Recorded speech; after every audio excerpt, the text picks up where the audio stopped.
Hello there, my name's Dan and welcome to my allotment here in Essex in the southeast of the UK. So, we're doing a little bit of planting today. I planted out some seedlings of some seeds in which I sown during the month of July. So I'll link that video down below if you're interested in checking that one out. So quite a bit of abundance going on at the moment. Loads of things to pick here at the moment. Hopefully your allotment or your garden is the same and you are reaping the rewards of your hard work. Whether that be courgettes, tomatoes, vast amounts of runner beans, squash, cucumbers, pumpkins. I think you get the idea. Hopefully you've got plenty to be picking and eating.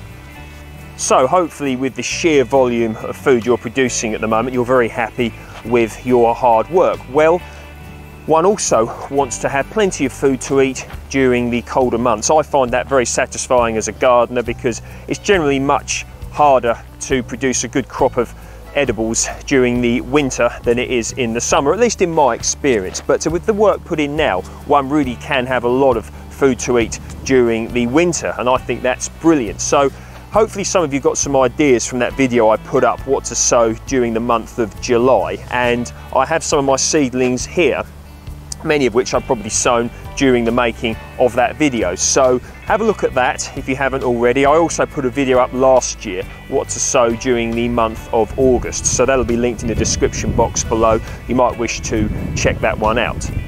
So these seedlings here were all sown early to mid-July. So they're all frost hardy, which they need to be, because some of these might be in the ground until next spring. So I have a variety of plants here. So I have Perpetual Spinach, I've got some of that either end. I have some Lollo Rossa lettuce over there, golden chard here, and I also have beetroot. So I've got two varieties of beetroot here, Cylindra and Boltardy.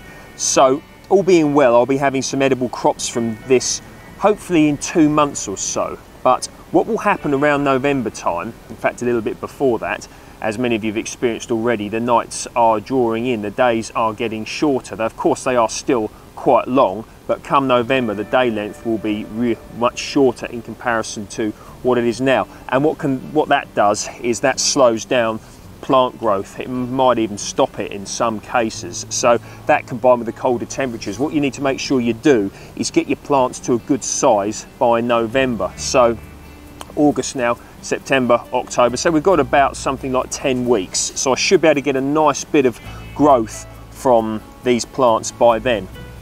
So even if you're tempted to pick these a little bit earlier, say like in 6 weeks or so, something like that, if you can resist the urge, leave it, because by November they should hopefully be a good size, and then they'll probably stay around that size, and so you'll come down your allotment, your garden, whatever, in the middle of winter, and you'll have some lovely greens that have made a good size ready for picking, because you put the work in now. You used the weather, the climate, the longer days and the warmer temperatures to get the growth going when you could, and you will reap the rewards of that in the following winter.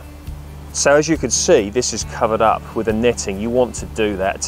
Certainly at this allotment it seems to be the pigeon cafe, so one needs to make sure they do protect their plants. So my growing medium here, this is 6-7 month old horse manure mixed with some wood chips, which I had delivered to the allotment, and I had good success with this growing method before.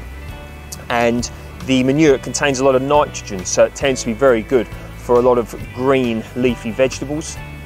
So many of you have already seen the results of when I've grown in the 6-7 month old horse manure mix of wood chips. It's probably about 10 months old now, something like that, this here. And I'll show you some beetroot that I'm growing in that growing medium, and this is albino beetroot. Just pull some out here. And so it produces, it does yield good results. So here we have Perpetual Spinach. Here we have Lollo Rossa lettuce, lettuce all the year round, cabbage variety Durham Early, beetroot variety Cylindra, golden chard, beetroot variety Boltardy, and some more spinach. So you can see I've got these planted relatively close together, about 6 inches, 10 centimetres, something like that. I'm very much into close proximity planting. It seems to work quite well for me down here at this allotment. So there we are, but hopefully you've got some good ideas from this video, things you can plant out at this time, and a little bit about the reasoning behind why planting at this time of year is so important. But I hope your garden or your allotment is going well. Let me know what you're planting out this time of year. I'm always interested to hear what other people are up to, because hopefully I can learn from you as well. And of course, if you like my work, please feel free to like and share. And if you'd like to be notified of any further videos I put up, please feel free to subscribe, and I shall see you in the next video.